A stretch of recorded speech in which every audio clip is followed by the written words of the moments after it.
আজকের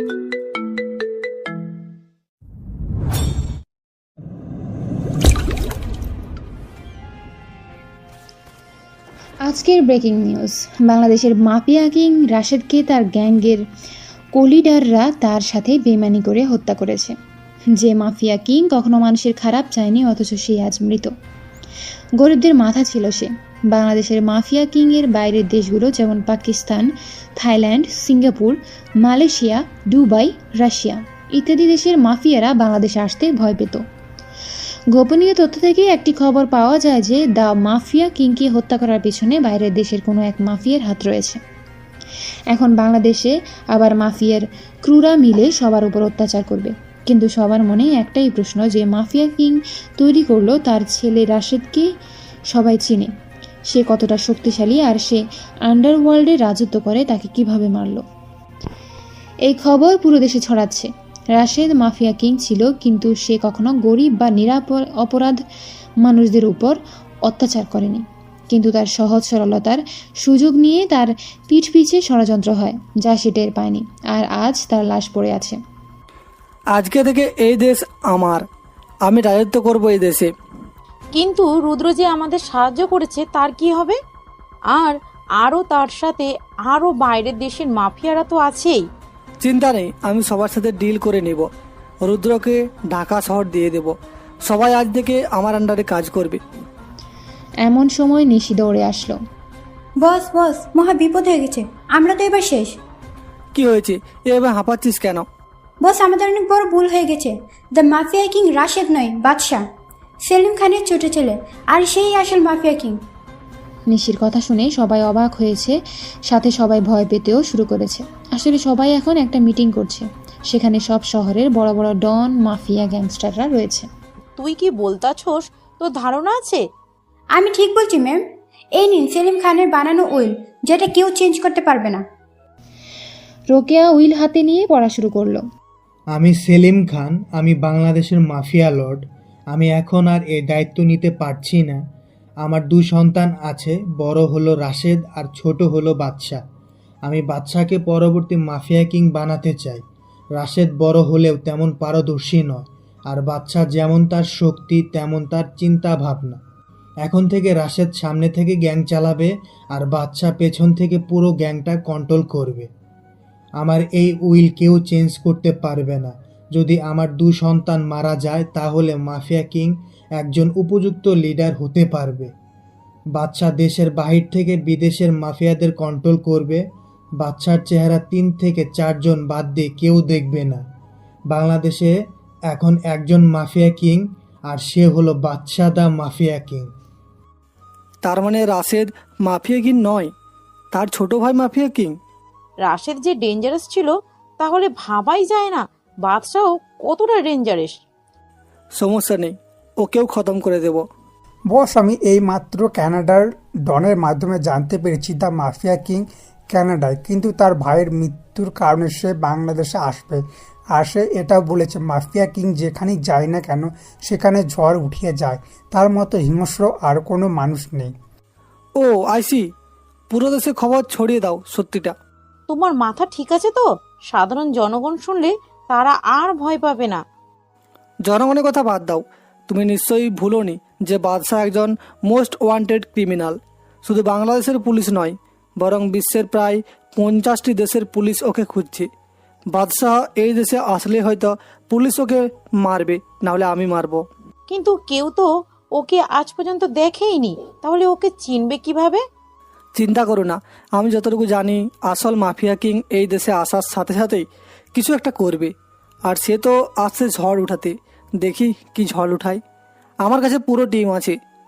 স্যার, আমাদের ইনফরমেশনের মতে কালকের মধ্যেই মাফিয়া কিং এখানে চলে আসবে। আর তাকে এই দেশে মাত্র 3 জন লোক চেনে, কিন্তু তারা কারা তা আমরা জানি না। এমনকি আমাদের দলেরও হতে পারে। সমস্যা নেই, সবাইকে হাসতে হাসতে শেষ করে দেব। সারা দেশে খবর ছড়িয়ে গেছে বাদশাহই আসল মাফিয়া কিং, আর সে দ্রুতই বাংলাদেশে আসবে। সবে আজ পর্যন্ত মাফিয়া কিংয়ের হিংস্র তার সম্পর্কে যতটুকু জেনেছে, তার ভাইয়ের মৃত্যুতে আরও হিংস্র হবে, এটাই স্বাভাবিক। এয়ারপোর্টে, রেলওয়ে, হাইওয়ে, সদরঘাট, যেখান থেকে বাদশাহ এই দেশে আসার সম্ভাবনা রয়েছে। সব জায়গায় সিআইডি পুলিশ পাহারা দিচ্ছে, সাথে মাফিয়ার লোকেরাও আছে। কারণ বাদশাহ এই দেশে আসলে এই দেশে রক্তের বন্যা বইয়ে দিবে। কিন্তু হাস্যকর ব্যাপার হলো বাদশাকে আজ পর্যন্ত কেউ দেখেনি ৩-৪ জন ছাড়া। কিন্তু তারা কারা কেউ জানে না।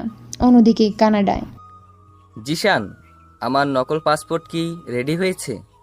জি বস। আমি তোকে কতবার বলেছি তুই আমাকে নাম ধরে ডাকবি, আমি তোকে নিজের বন্ধু ভাবি। ওকে বাচ্চা, কিন্তু তুই যে দেশে যাচ্ছিস তোর জন্য তো বিপদ রাস্তার মুড়ে মুড়ে দাঁড়িয়ে আছে। বাদশা কোনো বিপদকে ভয় পায় না, বাদশা নিজেই বিপদের জন্য বিপদ। আমি একা যাব না, তুইও যাবি আমার সাথে।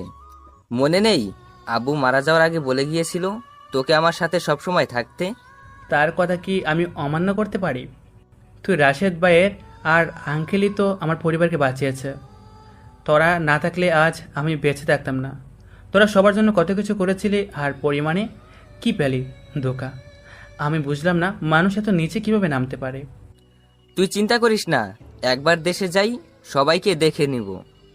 দেশবাসী এতদিন শুধু বাদশাদা মাফিয়া কিংয়ের আসল হিংস্রতা সম্পর্কে শুনেছে, কিন্তু এখন সবাই এবার হিংস্রতাও দেখবে।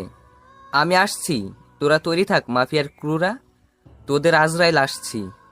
যে ভাইকে আমি প্রাণের চেয়েও বেশি ভালোবাসতাম তার লাশ পর্যন্ত দেখতে পাইনি। আমি আসছি তোদের মৃত্যুর পরোয়ানা নিয়ে। এইদিকে তো দেশের অবস্থা খারাপ।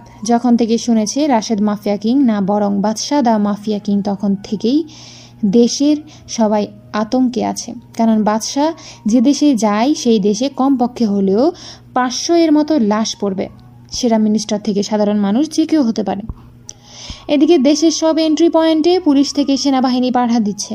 সবাই জানে বাদশাহ যদি একবার সিদ্ধান্ত নেয় যে দেশে আসবে তাহলে তাকে কেউ আটকাতে পারবে না। Bangladesh Shahjalal international airport Canada থেকে ফ্লাইট ল্যান্ড হয়েছে। সিকিউরিটি অনেক কড়া, সবার ব্যাকগ্রাউন্ড চেক করে তারপর ছাড়া হচ্ছে সবাইকে। বাদশাহ আর জিসান ছদ্মবেশে দেশে আসলো। জিসানের একটি ভালো ব্যাকগ্রাউন্ড আছে কানাডায়। বাদশাহ ফ্যাক আইডেন্টিটি নিয়ে দেশে আসলো। সবার চেকিংয়ের পরে যখন বাদশাহের ব্যাকগ্রাউন্ড চেক করা হচ্ছে। আপনার নাম? বা জি, ভালো নাম রাকিব। আপনি এই দেশে কেন এসেছেন? আমার বড় ভাইয়ের কবর জিয়ারত করতে এসেছি। ঠিক আছে, যান এখন। বাদশাহ আর জিসান এয়ারপোর্ট থেকে বের হলো। বাদ রাকিব, এটা তো তোর মায়ের দেওয়া নাম ছিল। আম্মুকে অনেক মিস করি। এখন খেলা শুরু হবে। বাদশাহ তার ফোন নিয়ে একটা মেসেজ করলো, আর সাথে সাথে এয়ারপোর্টে 10টি পুলিশের গাড়ি ব্লাস্ট হলো। সবাই এদিক ওদিক দৌড়াচ্ছে। সবাই বুঝে গেছে বাদশাহ এদেশে এসে গেছে। সবাই এত চেষ্টার পরেও বাদশাকে এই দেশে আসার থেকে আটকাতে পারল না। বাদশাহের মুখে আবার পৈশাচিক হাসি ফুটে উঠল। বাদশার সামনে 2টি গাড়ি থামলো। গাড়ি থেকে 2 জন লোক নামলো, যাদের দেখে বাদশার মুখে হাসি ফুটে উঠল। লোক 2টি বাদশাহ আর জিসানকে জড়িয়ে ধরলো। তারপর বাদশাহ আর জিসান 2টি গাড়িতে উঠল। গাড়ি নিয়ে জোদিতে ছুটছে। হঠাৎ গাড়ি 2টি থেমে গেল ঢাকার বাইরে জঙ্গলের মাঝখানে একটি সেফ হাউসের সামনে। গাড়ি থেকে বাদশাহ আর জিসানের সাথে সেই 2 জন লোকও নামলো। 4 জন সেফ হাউসের ভেতরে চলে গেল। সেফ হাউসটা জঙ্গলের ভিতরে, তাই মাফিয়ার স্ক্রুরা এই সেফ হাউসের ব্যাপারে জানে না। কি খবর তোদের? ভাই, আপনি তো জানেন এই জায়গার কি অবস্থা, আমরা ভালো থাকি কিভাবে? রাশেদ ভাই মারা যাওয়ার পর আমাদের অবস্থা আরও খারাপ হয়ে যায়। মাফিয়ারা নিজেদের ইচ্ছে মতো কাজ করা শুরু করেছে। দেশের সাধারণ মানুষের জীবন অনেক খারাপ হয়ে গেছে। দীপ কোথায় সে? আসে নাই? না রে, দীপ আসে নাই। তুই তো জানিস তার আমাদের সাথে দেখা করা কতটা রিস্কের কাজ। দীপ আমাদের সাথে ঠিক সময়ই দেখা করে নিবি। তোরা চিন্তা করিস না, আমি যখন এসে গেছি তখন আর কোনো চিন্তা করার প্রয়োজন নেই। এখন বল, আমার ভাইকে কারা মারছে? প্রত্যেককে এমনভাবে মারবো যে সাধারণ মানুষের আত্মা পর্যন্ত কেঁপে উঠবে। ভাই এই দেখেন। বলেই ল্যাপটপে একটা পেন ড্রাইভ কানেক্ট করলো। তারপর একের পর এক ছবি দেখাতে শুরু করলো। ভাই এ হলো ডেভিড, রাশেদ ভাইকে মারার ষড়যন্ত্রকারীদের লিডার, আর বর্তমান মাফিয়া কিং সেই হতে চায়। আর এ হলো কোরিয়া, ডেভিডের গার্লফ্রেন্ড। এ হলো নিশি, ডেভিডের পিএ। তাছাড়া রুদ্র আছে, যে ডেভিডকে অনেক সাহায্য করছে। ডেভিড রুদ্রকে পুরো ঢাকা শহরের কন্ট্রোল ওকে দিয়ে দিচ্ছে। আর তাছাড়া লিটনও আছে ওদের বিশেষ খবরী হিসেবে। আর ভাই, বাইরের দেশের দুবাই ল্যান্ড লর্ড আসলাম খান, চায়নার ডন কিং এর চোং, রাশিয়ার মাফিয়া কিং ডেভিল আর পাকিস্তানের ডন ফিরোজ খান রয়েছে, যারা ডেভিডকে সাহায্য করছে। নো প্রবলেম, একে একে সবাইকে মারবো। এখন একটা ধামাকা করতে হবে, ওদের বুঝিয়ে দিতে হবে যে বাদশাদা mafia king is not a easy person. তাদের এমন অবস্থা করব যে তারা তোকে আমার কেমন কেমন যেন লাগছে। রাশেদ ভাইয়ের মৃত্যুতে তোর চোখ থেকে পানি পড়েনি, আর এখন তোর মুখে হাসি লেগে আছে। রাশেদ ভাই আমাদের কত উপকার করেছে যে তার মৃত্যুর খবর এখন আমাদের চোখের সামনে ভাসছে। তাহলে ভেবে দেখ, ভাইয়া আমার আপন ছিল, তার মৃত্যুতে আমি কতটা কষ্ট পেয়েছি। আমার চোখের পানি এখন শুকিয়ে গেছে রে। এখন সেই পানি শুকিয়ে আগুনে পরিবর্তন হয়ে গেছে। আমার বুকের ভিতরে প্রতিশোধের আগুন ধাউ ধাউ করে জ্বলছে। বাদ দে, এখন বল তোর নেক্সট প্ল্যান কি? আমার এখন রুদ্রর কাছে যাওয়া প্রয়োজন। তুই পাগল হলি নাকি? রুদ্র এখন ঢাকা শহরের কিং। রুদ্র কোথায় থাকে তার ছেলাপুলেরা ছাড়া কেউ জানে না। আর তুই যদি বাদশাদা মাফিয়া কিংয়ের পরিচয় নিয়ে যাস তাহলে কি হবে ভেবে দেখেছিস? রাহুল আর সাব্বির, রুদ্রের চেলাপেলাদের কোথায় পাবো? ভাই, ওর চেলাপোলারা বেশিরভাগই কলেজ বা ভার্সিটির ছাত্রছাত্রী। আপনি ঢাকা ভার্সিটিতে গেলে ওদের দেখা পাবেন। সেখানেই রুদ্রের চেলাপোলারা বেশি আছে। আর সেখানে কোনো ঝামেলা হলে রুদ্রই আগে গিয়ে পৌঁছায়। ও তাই নাকি? তাহলে তো খেলা এবার জমে উঠবে। বলেই নিজের রুমে চলে গেল। রাহুল, সাব্বির আর জিসান বাদশাহের কথা কিছুই বুঝতে পারল না। বাদশাহ কখন কি করে সেটা আজ পর্যন্ত কেউ ভাবতে পারেনি। পরের দিন সকালবেলা, আমি ঢাকা যাব, তোরা ব্যবস্থা কর। কিন্তু ভাই, ঢাকায় গিয়ে আপনি কি করবেন? সেটা তোদের না ভাবলেও চলবে। আমরা কেন ভাববো না? তুই আমাদের একমাত্র আপনজন। তোর কিছু হয়ে গেলে আমরা কি নিয়ে বাঁচব রে? তুই যা প্ল্যান করবি তাতে আমরা তোর সাথেই থাকবো, ব্যাস। বাচ্চার কথা শুনে সবাই বাচ্চার দিকে তাকিয়ে আছে। বাচ্চা বুঝে গেল যে জিসান রেগে গেছে, তাই আর কথা বাড়ালো না। আপনারা নিশ্চয়ই ভাবছেন যে বাদশাকে জিসান কিভাবে অর্ডার করতে পারলো। আসলে বাদশা আর জিসান বন্ধুত্বের মতো সম্পর্ক। আর রাহুল ও সাব্বির হলো বাদশার কাছের লোক, যারা কখনো বাদশার জন্য নিজেদের জীবন দিতেও পিছুপা হবে না। চারজন মিলে ঢাকা শহরে গেল। সেখানে দ্বীপের একটা ফ্ল্যাট গেল। দ্বীপ হলো সাব্বির আর রাহুলের মতো বাদশার কাছের লোক। দ্বীপ বাংলাদেশের একজন মন্ত্রী প্লাস মাফিয়ার কোলিডার। কিন্তু ডেভিড জানে না যে দ্বীপ বাদশার হয়ে কাজ করে। দ্বীপ এখনো বাদশার সাথে দেখা করে নাই। ঢাকা শহরে রুদ্রের চেলাপালাদের আড্ডাখানা, অর্থাৎ ঢাকা ভার্সিটিস, সেখানে গিয়ে বাদশা অনার্স থার্ড ইয়ারে ভর্তি হলো। শুধু বাদশা নয়, সাথে জিসানও ভর্তি হয়েছে, কিন্তু অন্য বিভাগে। রাহুল আর সাব্বিরকে সবাই চিনে, কারণ তারাও মাফিয়া স্পেশাল মেম্বারদের লিডার। পরের দিন বাদশা ছদ্মবেশ ধরে, অর্থাৎ একটি পুরাতন টি শার্ট আর প্যান্ট পরেছে, আর তার চুলগুলো তেল দিয়ে শুকিয়ে রেখেছে। বাদশাকে দেখতে একেবারে খেত লাগছে। বাদশা জিসানকে ভালোভাবেই যেতে বলল। জিসান ভার্সিটিতে চলে গেল, আর বাদশা যাচ্ছে তার ছদ্মবেশে। তাকে দেখতে মনে হচ্ছে ঋত্বিক রোশন হিরো আলমের গেট আপে যাচ্ছে। তবে যাই হোক, এখন গল্পে আসা যাক। বাদশা ভার্সিটিতে পৌঁছে গেল। সে ভিতরে গিয়ে দেখলো চারিদিকে গুন্ডে টাইপের ছেলে মেয়েরাতে ভরা। তবে যারা ভালো ছেলে মেয়ে তারা র্যাগিং এর শিকার হচ্ছে। বাদশা জানে যে তাকেও র্যাগিং এর শিকার হতে হবে, এবং তাই হলো। আর পেছন থেকে কেউ ডাক দিল, ওই ক্ষেত, এইদিকে আয়। বাদশার পিছনে তাকিয়ে দেখলো একটা বখাটেদের গ্রুপ ডাকছে তাকে। আমি যা চেয়েছিলাম তাই হলো, এবার খেলা শুরু হবে। এই বয়রা, আমাদের কথা কি কানে ঢোকে না নাকি? জি ভাই, শুনেছি। তাহলে দাঁড়িয়েছিলি কেন? আমি ভেবেছিলাম যে আপনি কাকে ডাকছেন, কারণ ভার্সিটিতে আমার আজকেই প্রথম দিন। আমি তো কাউকে চিনি না এই ভার্সিটিতে। তুই ছাড়া কি আর কেউ খ্যাত আছে নাকি এই ভার্সিটিতে? আরে মাহিম, থাম এবার। আর তোর নাম কি রে? ভাই রাকিব। তা ভাই রাকিব, কি খবর তোমার? ভালো আছো তো? এই শালা, তুই কোন এলাকার বাইরে? না ভাই, আমি কোনো ভাই না, আমি তো আপনাদের ভাই বলছিলাম, আপনারাই তো ভুল বুঝলেন। মাহিম কোনো কথা না বলে বাচ্চার গালে দুইটা থাপ্পড় দিল ঠাস করে। বাচ্চার রাগে পুরো শরীর ফেটে যাচ্ছে। সে তার হাত মুঠো করে রেখেছে। বখাটেরা তো জানে না বাদশা চাইলে ওদের মারতে 2 মিনিটেরও কম সময় লাগবে। তোর কত বড় সাহস, তুই আমাদের মুখের উপর কথা বলিস? তোকে তো আমি আজকেই মেরে ফেলবো। আরে দোস্ত থাম এবার। আর তুই শোন, ওই যে একটা মেয়ে দেখছিস, সেই মেয়েটাকে গিয়ে এই চিঠিটা দিয়ে আসবি। একটা মেয়েকে আঙ্গুল দিয়ে দেখিয়ে দিল। ভাই, এই চিঠিতে কি আছে? শোন, বেশি কথা বলবি না। একবার মাহিমের রাগ উঠে গেলে আমিও ওকে থামাতে পারবো না। বাচ্চার কোনো কথা না বলে চিঠিটা হাতে নিয়ে মেয়েটার কাছে গেল। মেয়েটা দেখতে সুন্দরীদের কাতারেই পড়ে, কিন্তু বাচ্চার এসব বিষয়ে কোনো ফিলিংস নেই। আপু, এই কাগজটা নেন।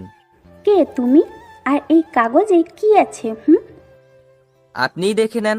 মেয়েটি কাগজটি নিয়ে পুরোটা পড়ে রাগে ফুসফুস করছে, আর সাথে সাথে বাচ্চাকে ঠাস ঠাস করে গালে থাপ্পড় বসিয়ে দিল। বাচ্চা এটা আশা করেনি যে এবার তাকেও থাপ্পড় খেতে হবে। বাচ্চা বুঝে গেল যে ওই চিঠিতে এমন কিছু আছে যার কারণে মেয়েটা রেগে গেছে।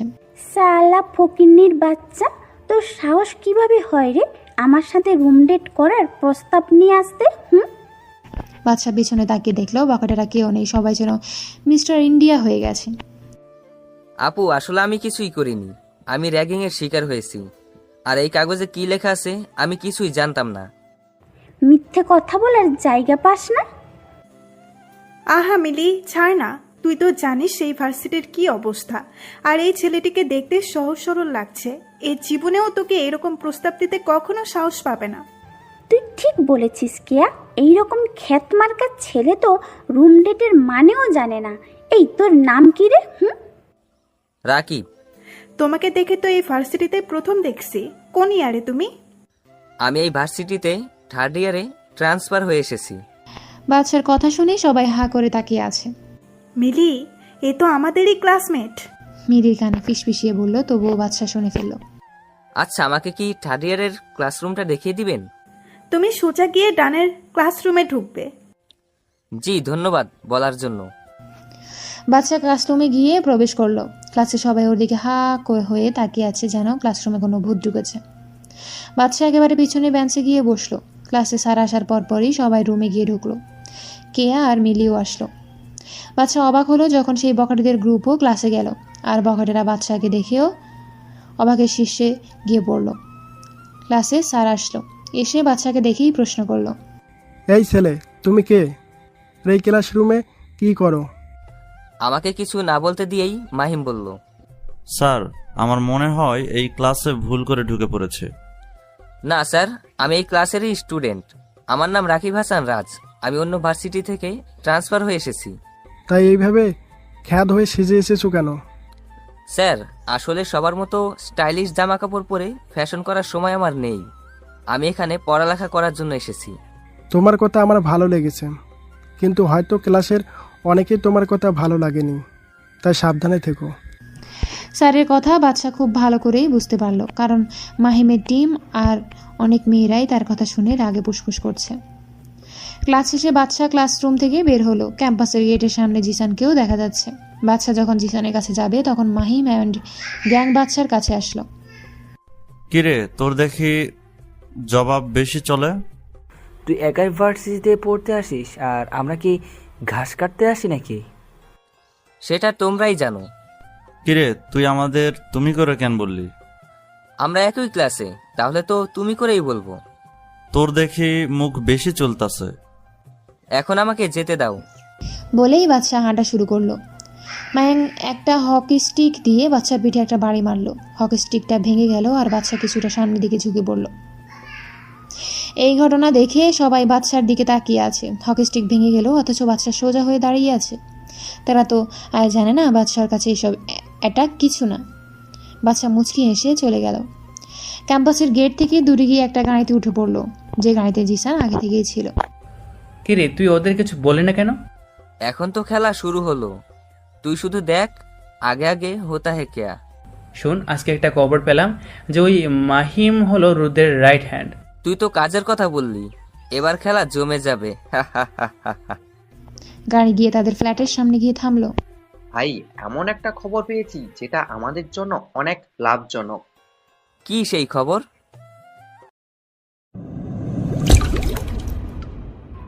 ভাই, খবরটা হলো আপনি যে ভার্সিটিতে অ্যাডমিশন নিয়েছেন সেই কলেজের মাহিম নামে একজন মাফিয়ার ক্রু আছে, যে রুদ্রের বিশেষ লোক। আর তাকে কোনো মতে রাগিয়ে তুলতে পারলে রুদ্র তার গর্ত থেকে বের হবেই। তার মানে বল মাছ ধরতে হলে আগে তার জন্য ট্রোপ বানাতে হবে। রুদ্র নামের বল মাছকে ধরতে পারলেই ডেভিড নামের হাঙরকে ধরতে পারবো। ভাই শুধু ডেভিডকে ধরলেই হবে না, দেশের বাইরের থেকে যারা ডেভিডকে সাহায্য করছে তাদেরকেও ধরতে হবে। সাব্বির একেবারে ঠিক কথা বলছে। ওদেরকে এমনভাবে মারবো যে আর কোনো মাফিয়া বা ডন এই বাদশাদা মাফিয়া কিং এর সাথে পাঙ্গা নিতে আসবে না। তাহলে এখন কি প্ল্যান আছে? সাব্বির আর রাহুল, ভালো করে শুন।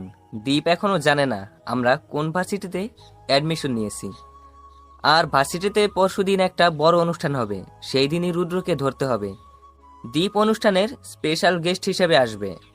কিন্তু রুদ্র কেন ভার্সিটিতে আসবে? কেন আসবে? বাচ্চা একটা বসেচিক হাসি দিয়ে ফ্ল্যাট থেকে বেরিয়ে গেল। সাব্বির, রাহুল আর জিসান একই অবস্থায় বসে আছে। তারা জানে বাচ্চার এই হাসির কারণ অবশ্য কোনো ভয়ঙ্কর কিছুর লক্ষণ। কারো তো কপালে আজকে মৃত্যু লেখা আছে, কিন্তু সেটা কি? রাত 8টার দিকে বাচ্চা আবার ফ্ল্যাটে আসলো। বাচ্চা ভিতরে ঢুকে দেখে তার জন্য সবাই বসে আছে। কিরে, তোরা এখানে বসে আছিস? তুই জানোস আমরা কেন এখানে বসে আছি? তুই যে হুট করে বেরিয়ে গেলি কাউকে কিছু না বলে, আমাদের কি টেনশন হয় না?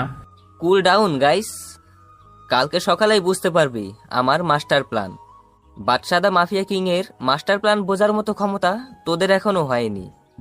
কেউ আর কোনো কথা বলল না। সবাই জানে বাচ্চা এখন কিছুই বলবে না। সকালবেলা। জিসান, সাব্বির কোথায়? তোরা তাড়াতাড়ি এসে দেখ কি হয়েছে।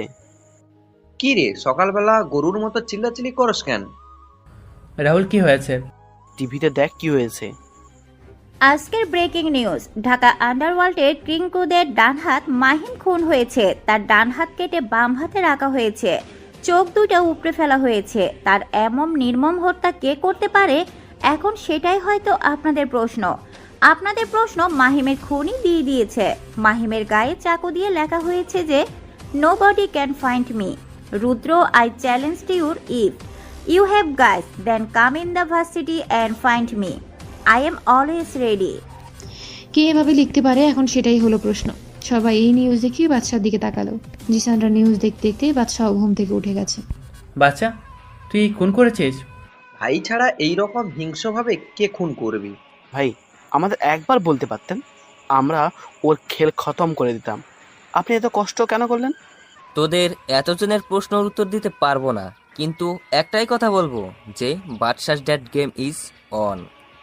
অন্যদিকে আমার মনে হয় মাহিমের খুন বাদশাই করেছে। ভাই, আমি পুরোপুরি শিওর যেই খুনটা বাদশাই করেছে, আর এবার আমাকেও করবে। আহা রুদ্র, এত ভয় পাচ্ছ কেন? আমরা তো আছি নাকি? আর আমার মনে হয় না বাদশাহ এই ভুল করবে, কারণ যে মাহিমকে মেরেছে সে রুদ্রকে ওপেন চ্যালেঞ্জ করেছে যে ভার্সিটিতেই রুদ্র ওই খুনিকেই খুঁজে পাবে। আর রুদ্রের হাতে যদি ওই খুনি পড়ে তাহলে কি আর সে বেঁচে ফিরতে পারবে? ম্যাম, আপনি মনে হয় ভুলে যাচ্ছেন যে বাদশাকে আজ পর্যন্ত কেউ দেখেনি। তাহলে কিভাবে বুঝবেন যে বাদশাহ মাহিমের খুনি নাকি? কেউ দেখেনি বললে ভুল হবে। আমাদের সবারই জানা মতে মাত্র 3 জন বাংলাদেশি মাফিয়া কলিডারাই ওকে দেখেছে। আর কানাডা ডনের কথা মতে বাদশার সাথে আরও একজন সঙ্গী আছে যে বাদশার ছায়ার সাথে মিশে যায়, তার নাম জিসান। আগামীকাল তো ভার্সিটিতে একটা অনুষ্ঠান হবে, সেখানে দীপ বিশেষ অতিথি হিসাবে থাকবে। দীপের যদি কোনো ক্ষতি করে দেয় সে, ওকেও তো আমাদের বাঁচাতে হবে। যতক্ষণ পর্যন্ত না জানতে পারছি যে কারা বাদশাহকে সাহায্য করেছে, আমরা কারো উপর বিশ্বাস করতে পারছি না। তাহলে কি আমি কালকে যাব? তুই যাবি, আমার প্ল্যান মতো চললে তোর কোনো ক্ষতি হবে না। ওকে বস। এইদিকে জিসান, চল ভার্সিটিতে যাই। আজকে যাবি নাকি?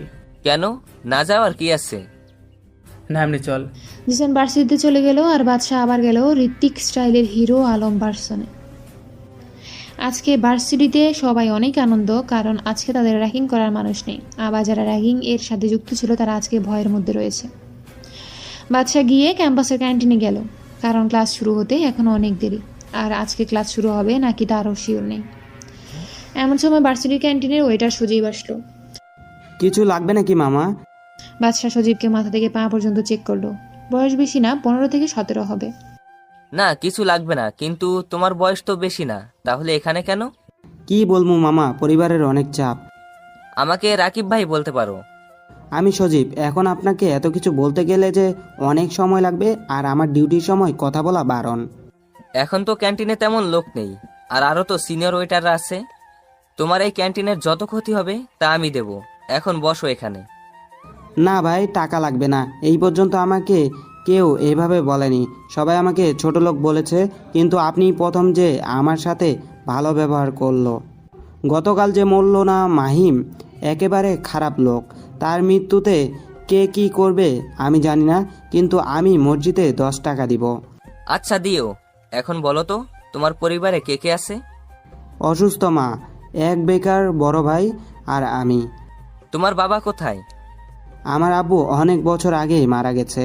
তোমার বড় ভাইয়ের বয়স কতটুকু, আর সে কোনো কাজ করে না কেন? আমার বড় ভাইয়ের বয়স 23 বছর, আর সে পড়ালেখা অনেকটুকুই করেছে, কিন্তু কোনো চাকরি পায়নি তেমন। আমার মতো চাকরি করতে বললেই বলে সে এত পড়ালেখা করেও এত ছোট চাকরি করবে না। ও ঠিক আছে, তাহলে তোমার বড় ভাইকে এই অ্যাড্রেসে পাঠিয়ে দিবে, আর তার সকল সার্টিফিকেট নিয়ে যেতে বলবে। সেখানে গেলেই তার চাকরি হয়ে যাবে। এই অ্যাড্রেসে পাঠাবে। আপনাকে কি বলে ধন্যবাদ দিব ভাইয়া, আপনি এত বড় উপকার করলেন আমাদের। আরে বাদ দাও এইসব বিষয়, আমরা কথা বলছি। এমন সময় মিলি আর কে আসলো আমাদের কাছে।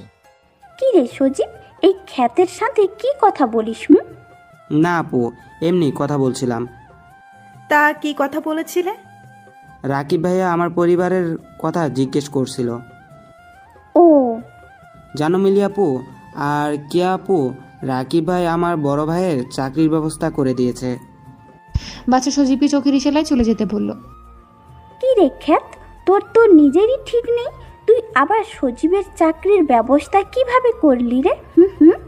তা আপনার না জানলেও হবে। তোর মুখ বেশি চলতেছে কিন্তু। আরে ছাড় না দোস্ত।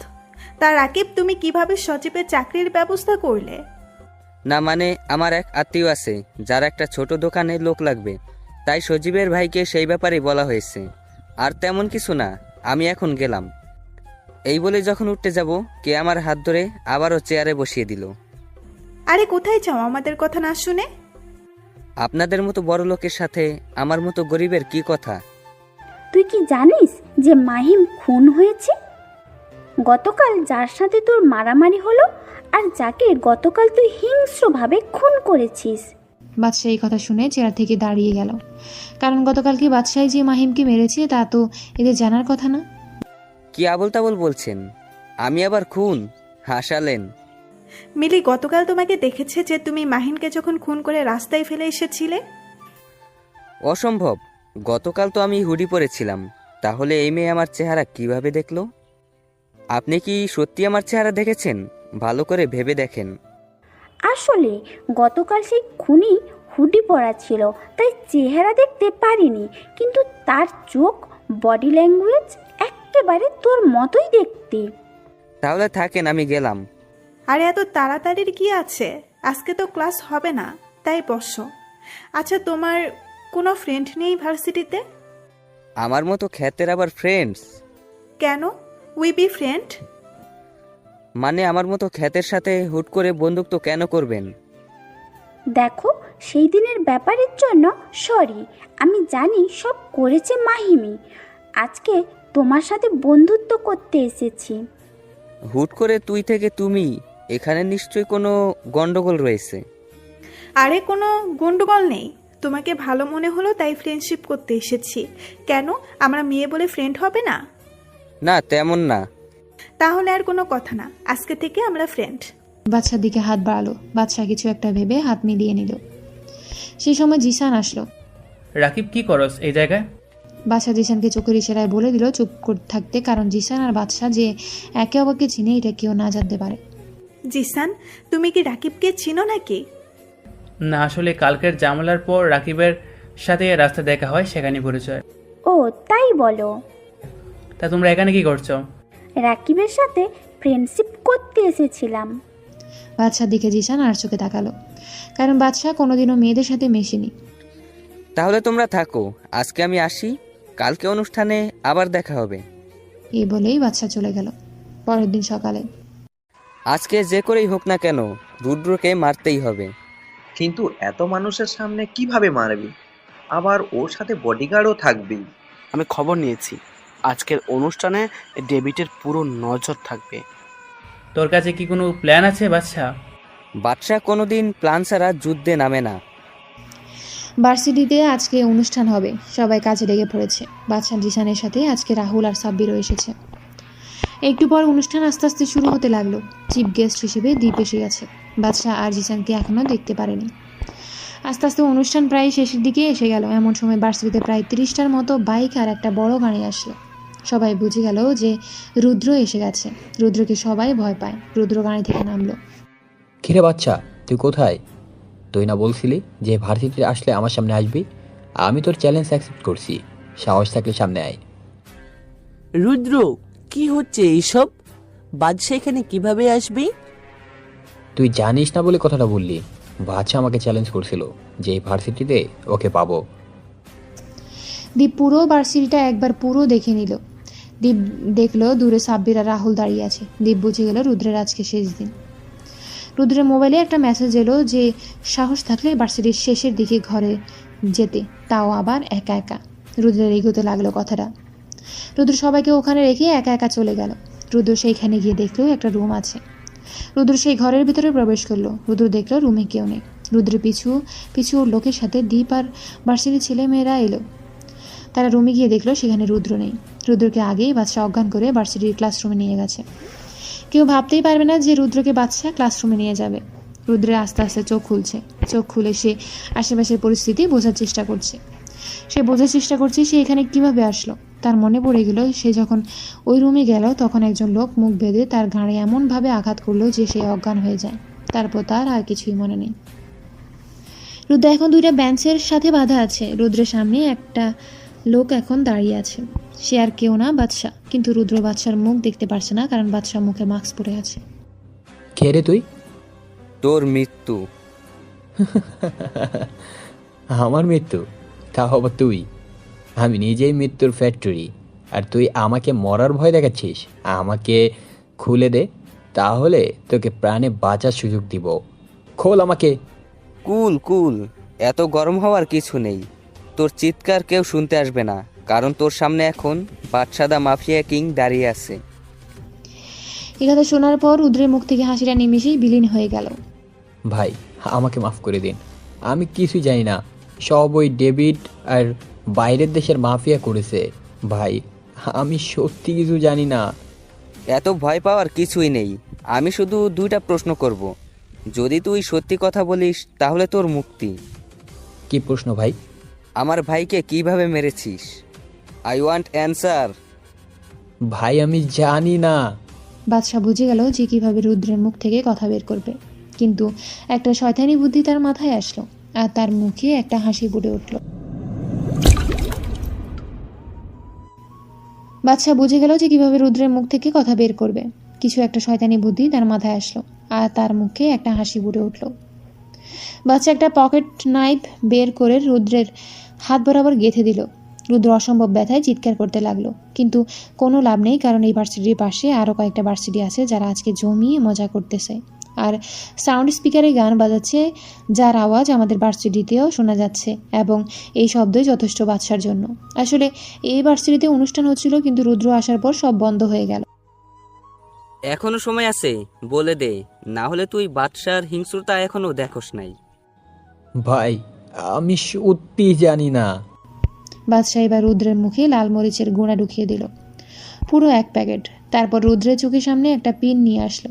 ধারালো পিন, আর রুদ্রের চোখের মাঝখানে 1 মিলিমিটারের ব্যবধান আছে শুধু। এখনো কি বলবি, নাকি সারা জীবনের জন্য অন্ধ করে দিব? না ভাই, আমি সব বলবো। আমাকে ক্ষমা করে দিন। ঠিক আছে, বল।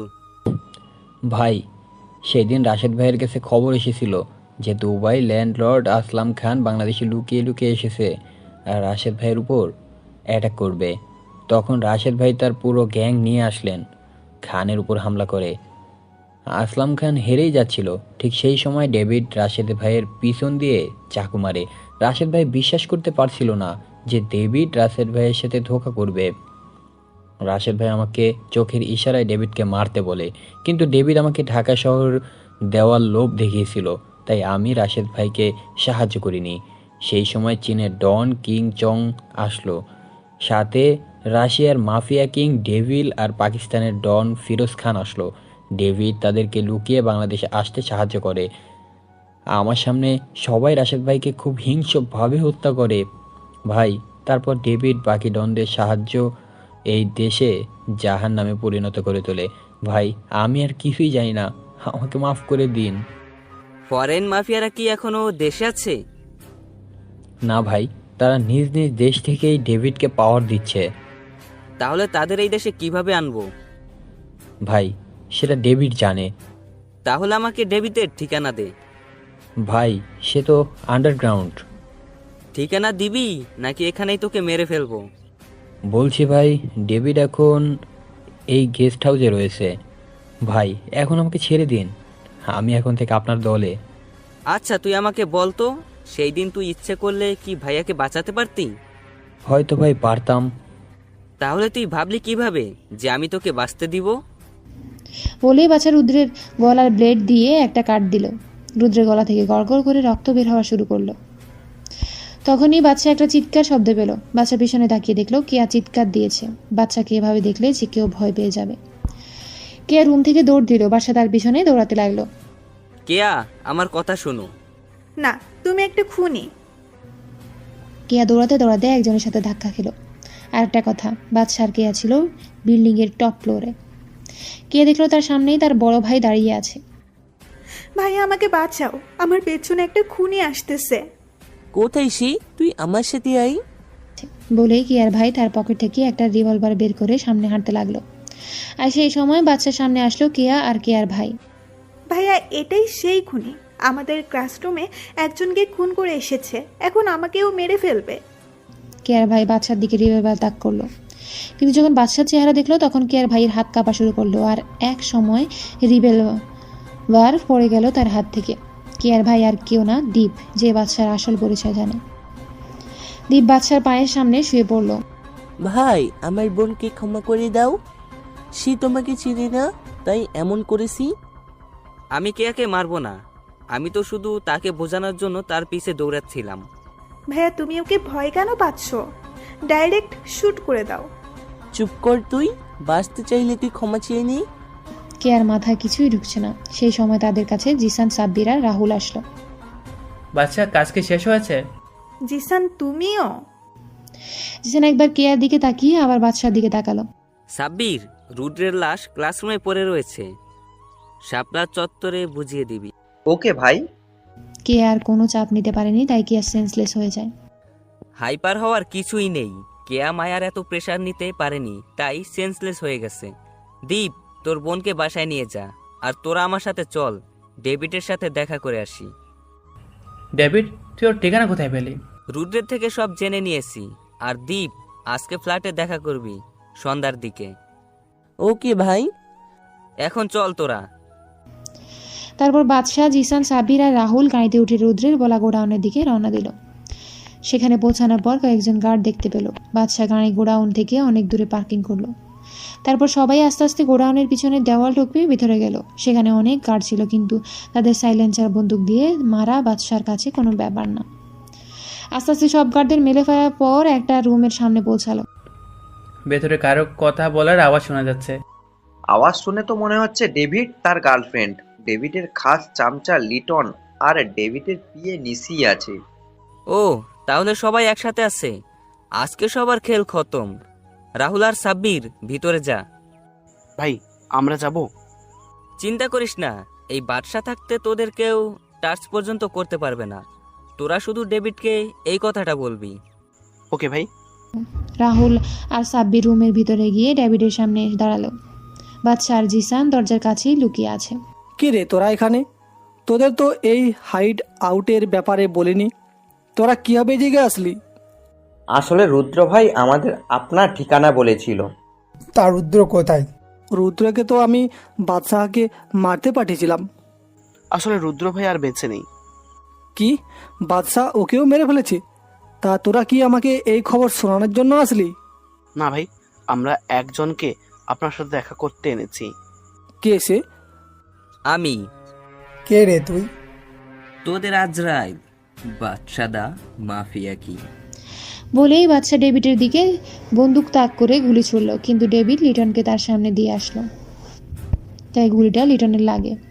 বাদশা যেহেতু দূরে ছিল তাই বুলেট লিটনের শরীর ভেদ করতে পারেনি। নিশি আর রোকেয়াও ফায়ারিং করা শুরু করে। আবার এদিকে বাদশাহ, জিসান, সাব্বির আর রাহুলও ফায়ারিং করা শুরু করে। যেহেতু বাদশাহ হুট করে হামলা করে তাই ডেভিডরা কিছু করতে পারেনি। আর এদিকে রোকেয়ার গুলি লাগে আর সে নিচে পড়ে যায়। ডেভিড তাকে উঠানোর চেষ্টা করে, কিন্তু এদিকে বুলেটের তুফান চলছে, তাই রোকেয়াকে রেখে নিশি আর ডেভিড পিছনের দরজা দিয়ে বের হয়ে যায়। রাহুল আর সাব্বির ওদের পিছু নিতে গেলে বাদশাহ ওদের থামায়। কি হলো ভাই, আমাদের আটকালেন কেন? ডেভিডের পিছু করতে হবে না। কেন ভাই, ডেভিড তো পালিয়ে গেল। বাদশাহ জোরে জোরে হাসা শুরু করলো। সেটা কোনো সাধারণ হাসি ছিল না, বরং সেটা একটা পৈশাচিক হাসি ছিল। এই হাসির মানে বাদশার প্ল্যান কাজ করেছে। এখন শুধু খেলা হবে মৃত্যুর খেলা।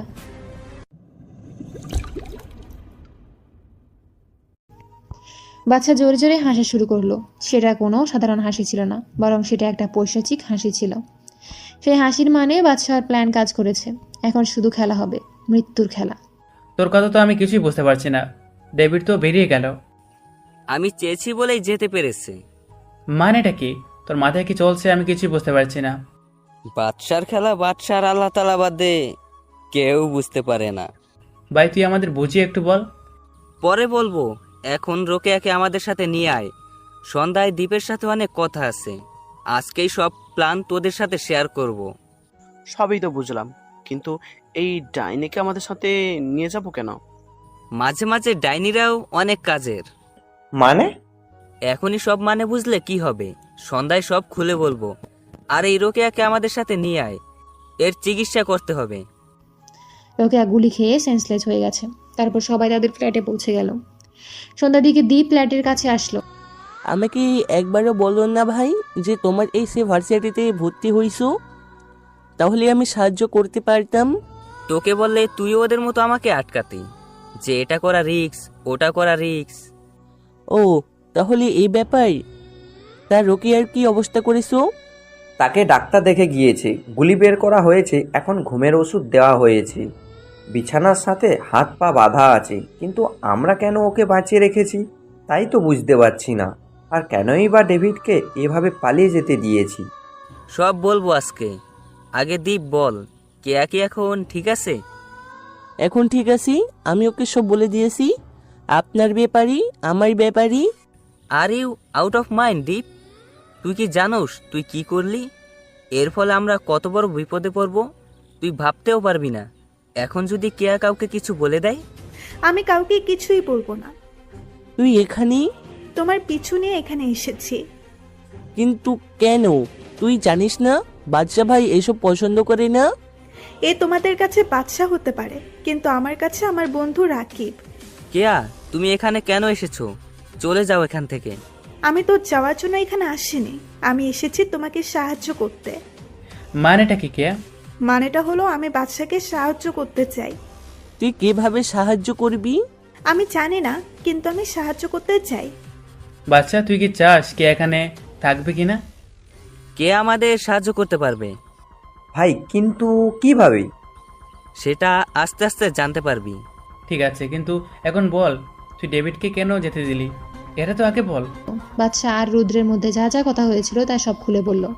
এসবের সাথে ফরেনিয়ার মাফিয়ারা আছে, এটা তো আমরা অনেক আগে থেকে জানি, কিন্তু এসবের সাথে ডেভিডকে দেখতে যাওয়ার বিষয়টা আমি বুঝতে পারছি না। আমি ইচ্ছে করলে সেখানেই ডেভিডকে মারতে পারতাম, কিন্তু আমি তা করিনি। আমি সবাইকে একসাথে শাস্তি দিব। আমার ভাইয়ের মৃত্যুর প্রতিশোধ একসাথে নিব।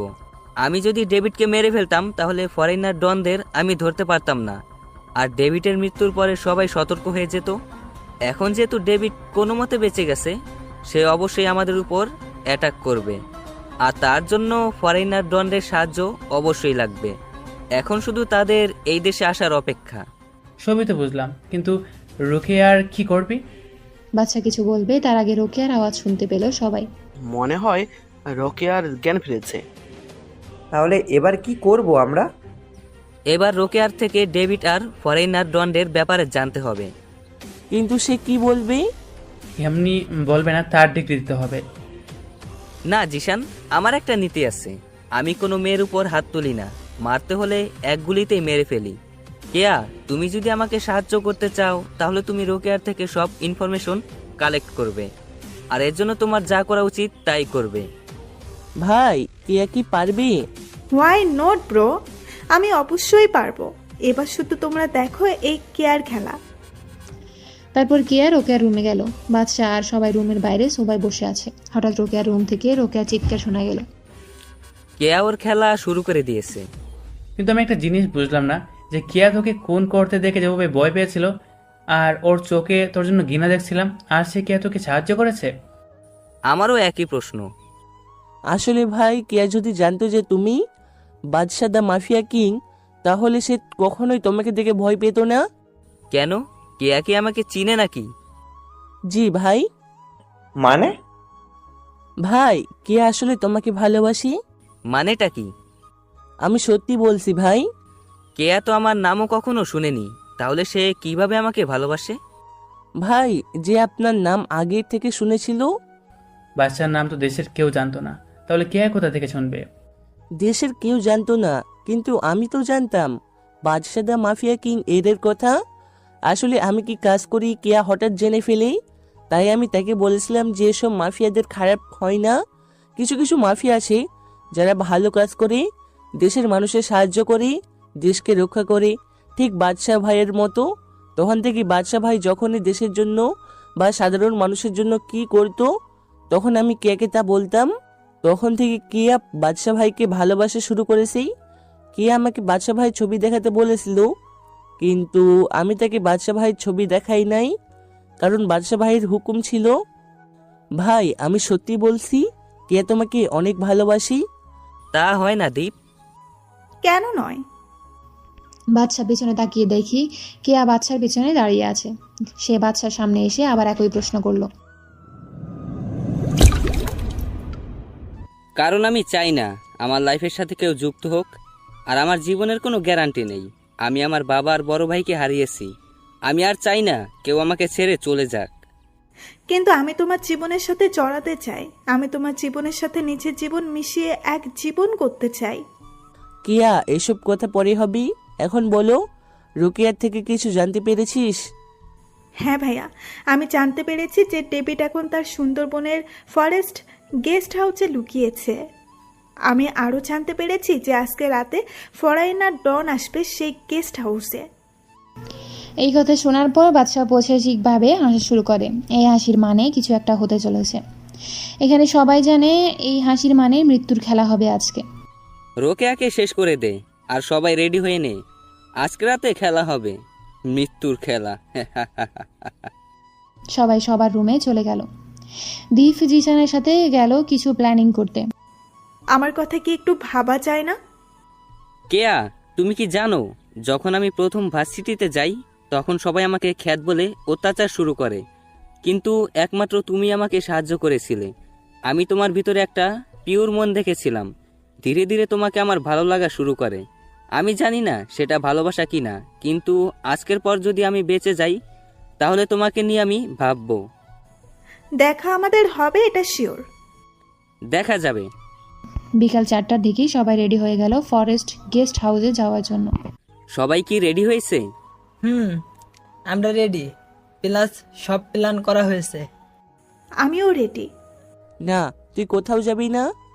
কিন্তু কেন? কারণ সেখানে বিপদ আছে। আমি কোনো বিপদকে ভয় পাই না। You should understand that. যেখানে অনেক রিস্ক আছে, আমরা সেখানে গিয়ে জীবিত নাও ফিরে আসতে পারি। I don't care. ওকে, আমার সাথে আসো। তারপর বাদশাকে এক একটা রুমে নিয়ে যায়। তারপর কথা বলার অজুহাতে কিয়াকে রুমের ভিতরে আটকে রাখে। বাদশা, দরজা খোলো। সরি ফর দিস, কিন্তু আমরা যেখানে যাচ্ছি সেখান থেকে ফিরে নাও আসতে পারি। তাহলে আমাকে এখান থেকে বের করবে কে? এটা অটোমেটিক দরজা। 1 ঘন্টা পর ঠিকই দরজা আনলক হয়ে যাবে। তারপর বাদশা কেয়াকে কোনো কথা বলার সুযোগ না দিয়েই সবাইকে নিয়ে ফরেস্ট গেস্ট হাউসের দিকে রওনা দেয়। প্রায় 4 ঘন্টা পরে সবাই সেখানে পৌঁছালো। কেউ লজিক খুঁজবেন না যে ঢাকা থেকে সুন্দরবন 4 ঘন্টায় কিভাবে গেল। বাদশার গাড়ি গেস্ট হাউসের সামনে পৌঁছালো। সাবধানে, এই গেস্ট হাউসের চারিদিকে সিসিটিভি ক্যামেরা আসি। তাহলে আমরা ভিতরে যাব কিভাবে? চিন্তা করিস না, আমি সব ব্যবস্থা করে রেখেছি। মানে হলো রাহুল, সিসিটিভি মনিটরের সামনে যেসব গার্ড থাকে তাদের সবাইকে কিনে নিয়েছি বাদশাহ ভাইয়ের হুকুম মতো। তারা এখন মনিটরে রেকর্ডিং ভিডিও দেখছি। এখন তাহলে যাওয়া যাক। সবাই গেস্ট হাউসের সামনে গেল। চারদিকে যে সব গার্ড ছিল তাদের সাইলেন্সার গানের মাধ্যমে মেরে ফেলে। সবাই পিছনের দরজা দিয়ে ভেতরে গেল। সবাই মিটিং রুমের দরজার আড়ালে দাঁড়ালো। এখানে সব হারামিরা একসাথেই আসি। চিন্তা করিস না, আজকে এখানে কেউ বাঁচতে পারবে না। ফরেনার ডনদের বডিগার্ডদের খুব বুদ্ধিমানের সাথে সবাই মেরে ফেললো সাইলেন্সার বন্দুকের সাহায্যে। ডেভিডরা কিছু বোঝার আগেই বাদশা আর ওর টিম সবাইকে চারদিক দিকিয়ে ঘেরে ফেলে। তোরা এখানে? হু আর David? You and use that Badshah the mafia king. यहाँ पर तुम आ गए बट यहाँ से जिंदा नहीं जा पाओगे। गार्ड्स मार डालो सबको। Oh hey, you are fools. We killed everybody already. Now you all are finished. সবাই যখন কথা বলছিল তখন হঠাৎ ডেভিড গুলি করা শুরু করলো। বাদশা আর ওর টিম সবাই টেবিল, সোফা, আলমারির পেছনে লুকিয়ে ফায়ারিং করা শুরু করলো। ছোট একটা রুম, তাই কেউ পালাতে পারেনি। বাদশার প্রথম গুলিটা পাকিস্তানি ডনের লেগেছে, তারপরে গুলিটা দুবাই ল্যান্ডলর্ডের লেগেছে। এদিকে সাব্বিরের হাতে গুলি লেগেছে। রাহুল সাব্বিরকে সেফ রেখে ফায়ারিং চালাচ্ছে। একে একে যখন সব ফরেনার ডন মারা গেল তখন শুধু ডেভিড বেঁচে আছে, আর সবার গুলিও শেষ হয়ে গেছে। বাদশা, তুই যদি সত্যিই মাফিয়া কিং হয়ে থাকিস তাহলে আমার সাথে হ্যান্ড টু হ্যান্ড ফাইট কর। ওকে, চ্যালেঞ্জ অ্যাকসেপ্টেড। তারপর দুজন হ্যান্ড টু হ্যান্ড ফাইট শুরু করে। প্রথম বাদশা কভার ফাইট করলেও পরে হ্যাটাক টেকনিক ইউজ করে। একসময় ডেভিড বাদশার লাথি খেয়ে পড়ে গিয়ে পড়লো। ডেভিডের সামনে তার বডিগার্ডের বন্দুক পড়ে রইল। ডেভিড হাতে নিয়ে বাদশার দিকে তাক করে গুলি করলো। কেউ কিছু বুঝার আগেই কিয়া ফ্লোরে লুটিয়ে পড়লো। হ্যাঁ, সবাই ঠিক বুঝেছেন, কিয়ার বুকে গুলিটা লেগেছে। আসলে কিয়া বাদশার সামনে গিয়ে দাঁড়ায় আর তার গুলিটা লেগে যায়। তোরা কেয়াকে সামলা। কথাটা বলেই বাদশা তার ফ্লাইং কিক দিয়ে ডেভিডের হাত থেকে বন্দুকটা ফেলে দেয়। তারপর বাদশা কুংফু স্টাইলে ডেভিডের গলায় আঘাত করে, ফলে তার গলার হাড় ভেঙে যায় আর অনবরত নাক আর মুখ দিয়ে রক্ত পড়া শুরু করে। ডেভিড ফ্লোরে হাঁটু গেড়ে বসে পড়ল। ভাই, আমাকে মাফ করে দাও, আমি আর খারাপ কাজ করব না। আমার ভাইকে কি তোরা রেহাই দিয়েছিলি? বলেই বাদশা ডেভিডের মাথা বরাবর একটা ঘুষি মারলো আর ডেভিডের মাথা টেবিলের কোণে লেগে ফেটে যায়, আর অতিরিক্ত রক্তক্ষরণের জন্য সেখানেই তার মৃত্যু হয়। তারপর সবাই কিয়াকে গাড়ি করে হাসপাতালে নিয়ে যায়। দীপ্ত তার বোনের জন্য কান্না করে শেষ, আর বাদশার ও চোখ থেকে 2 ফোঁটা পানি গড়িয়ে পড়ল। বাদশা তাড়াতাড়ি তার চোখের পানি মুছে ফেলল। হাসপাতালে কেয়া আর সাব্বিরকে ভর্তি করানো হলো। সাব্বিরের হাতে গুলি লেগেছে, তাই চিন্তার কিছু নেই, কিন্তু কেয়ার বুকে গুলিটা লাগার ফলে অনেক সিরিয়াস কিছু হতে পারে, এই কথাটা ডাক্তার তাদের বলল। দীর্ঘ 4 ঘন্টা অপারেশনের পর কেয়ার অপারেশন সাকসেসফুল হয়। কেয়ার জ্ঞান ফেরার পর থেকে সে শুধু বাদশাকে খুঁজে যাচ্ছে, তাই বাদশাহ কেয়ার কেবিনে গেল আর সবাই কেবিন থেকে বের হয়ে গেল। বাদশাহ কেয়ার সামনে হাঁটু গেড়ে বসলো। কেন আমার জীবন বাঁচালে? কারণ আমি তোমাকে ভালোবাসি। তুমি রুম থেকে বের হলে কিভাবে? 1 ঘন্টা পর বের হলেও এত তাড়াতাড়ি আমাদের কাছে পৌঁছানো অসম্ভব। তুমি হয়তো ভুলে গেছো যে রুমে একটা জানালাও ছিল, সেই জানালার কাজ পুরোটা ভেঙে তারপর বের হয়েছি। সত্যি বুদ্ধি আছে তোমার। বাদশা দা মাফিয়া কিংকে ভালোবেসেছি, অন্তত এইটুকু বুদ্ধি না থাকলে কি আর হয়? আমি বলেছিলাম যে সেখান থেকে যদি জীবিত ফিরে আসি তাহলে তোমায় নিয়ে ভাববো। তা কি ভেবেছ? Will you marry me? সত্যি? 1 সপ্তাহর পর বাদশা আর কেয়ার বিয়ে হয়ে গেল। বাদশা এখন বাসর ঘরের সামনে দাঁড়িয়ে আছে। সে রুমের ভিতরে ঢুকে দেখে কেয়া বিছানায় বসে বসে মোবাইল টিপাচ্ছে। বাদশা কত কিছু ভেবেছিল যে কেয়া তাকে দেখে পায়ে সালাম করবে, আর সে এখানে বসে বসে মোবাইল টিপছে। মোবাইলে কি করো? আমি যে রুমে এসেছি তা কি চোখে পড়েছে? কেন চোখে পড়বে না? আসলে আমি ফেসবুকে গল্প পড়ছিলাম আমার প্রিয় লেখক রাকিব হাসান রাজের আইডিতে। ও, ওইসব ফালতু লেখকের গল্প ছাড়ো তো। আর জামাইকে যে সালাম করতে হয় তা কি তুমি জানো না? খবরদার, আমার প্রিয় লেখকের নামে কিছু বললে আজকে বাসরের কথা ভুলে যাও। এই রে, আমার বাবুটা মনে হয় রেগে গেছে। বাদশা গিয়ে তার বাবুর মানে কি আর রাগ ভাঙাতে ব্যস্ত। আর এইটুকুতে গল্পটা শেষ করলাম। এই পর্যন্ত আপনাদের অনেক ভালোবাসা পেয়েছি, তার জন্য ধন্যবাদ। আল্লাহ হাফেজ, সবাই সুস্থ থাকুন, এটাই আশা করি।